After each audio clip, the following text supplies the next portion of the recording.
Hello, and welcome to the State of the Magimundi today. Today we're going to be talking about topics for discussion. So, everything from unsoiled heritage to the vampire wars to everything. So, let's get started. So, one of the topics that we can talk about is the importance of heritage. Is it important? Are unsoiled mages more powerful than mundane heritage mages? The whole Leyland dollar system is totally corrupt and skewed because mundane mages that are just getting into the Magimundi don't have any Leyland dollars, just like the unsoiled families are super rich in Leyland dollars and have much more power and influence than those of mixed heritage and mundane heritage. What are your opinions on those of unsoiled heritage? Are they lazy, arrogant, freeloaders that just benefit from the system and don't do anything and are easily corruptible? Or are they leaders of the Magimundi who have generations of magic behind them and teachings and wisdom? What are your opinions on the nouveau unsoiled? Are they just skewing the system, so they're new blood, new money, coming into the technicality term that unsoiled is, with the four grandparents being mages of magical blood. However, they aren't from ancient families, they are just new people who fall into that category. So what is your opinion on them? Do they count as unsoiled? Should they be their own category? Or should they just stay mixed blood because they have a little bit of mundane somewhere in their family tree? Vampires in the Magimundi. What's your opinion on them? Vampires live hidden from the human eye, and exposing their existence to humans is forbidden. Additionally, they can't go to Primascola or Magischola in the Solaris province, and they can't teach at those schools either in the Solaris province. However, in Thunderbird, they are considered members of the Magimundi. What's your opinion on them? Are they just mindless bloodsuckers that should be shipped off to an island and completely cut off from the Magimundi, or do you think they are civilized members of society that should be included in the Magimundi and be allowed to go to schools? Lycans and loup-garoux. Okay, so they are not the same. Despite being both humans and mages who can shapeshift into wolves, they have a very big difference. Some people think that the loup-garoux are superior by the virtue of the ability to control their shape-shifting, whereas Lycans must shift during a full moon. Some people in the Magimundi completely agree with this definition, others think it's total rubbish. What do you think? Chupacabra Sapience. So, the Chupacabra were rounded up after the Magnum Wars and domesticated and magically enhanced, and now they are a source of revenue for Magimundi ranchers.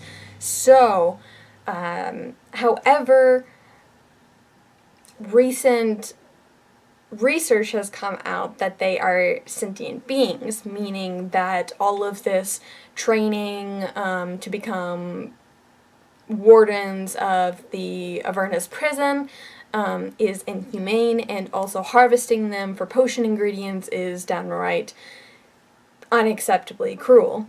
Do you think that the research is sound? Do you think it's a load of rubbish?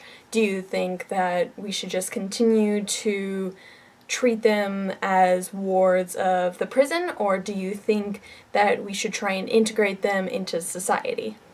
Magical tattooing. What do you think about it? Do you think it has long-term damaging effects, or do you think it actually enhances the user's magical abilities?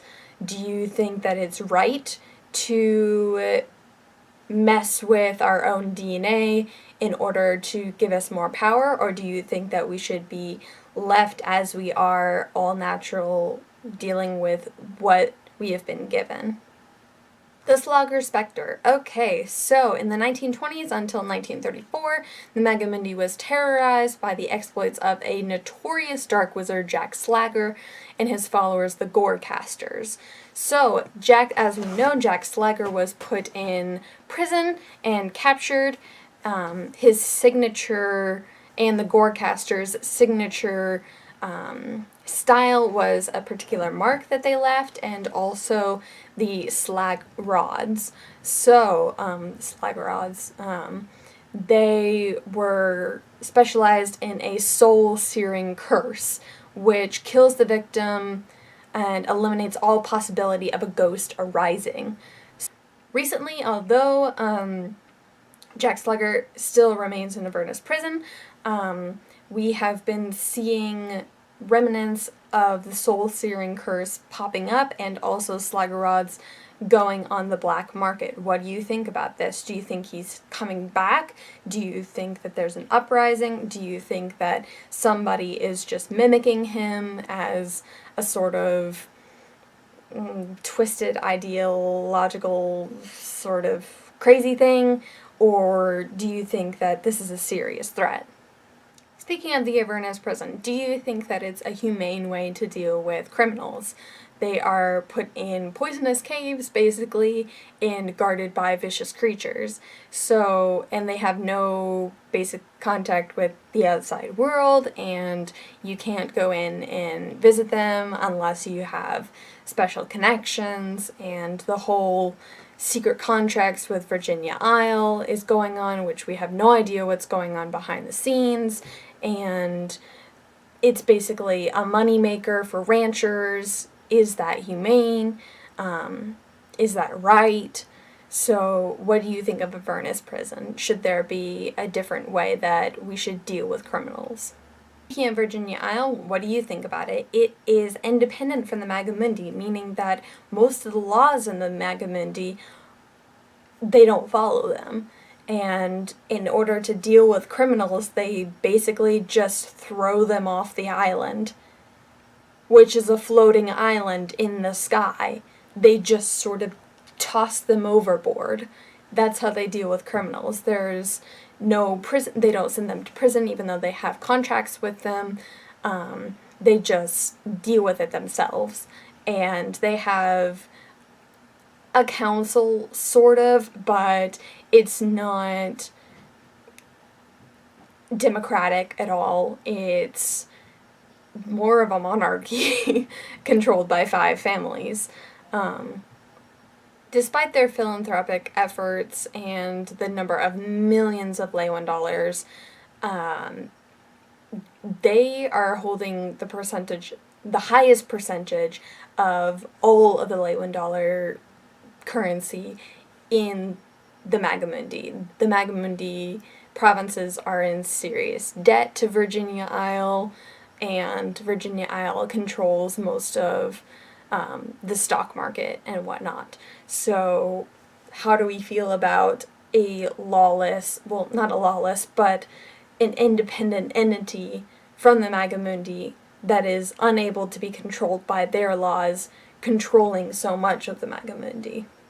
Last up is sort of an ethical topic. It's mages as artifacts. So we're talking about immortality. This is one of the most desired things of any mage, basically. You're expected to want immortality and to actively seek it. Their experiments have been catastrophically dangerous, and should we just ban the research of immortality, or should we actively encourage our students to seek it? Is it possible, going through dark magic and desperate means in order to achieve this impossible dream? Why should we be encouraging it? However, it is something that is so basic, life and death, that is such a mystery, which would be amazing in order to solve.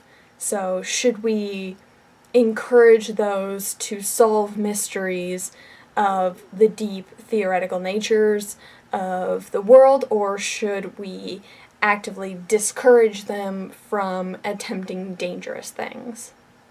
As young wizards in training, we have lots to talk about, lots to think about, lots of issues. We are the leaders of the future.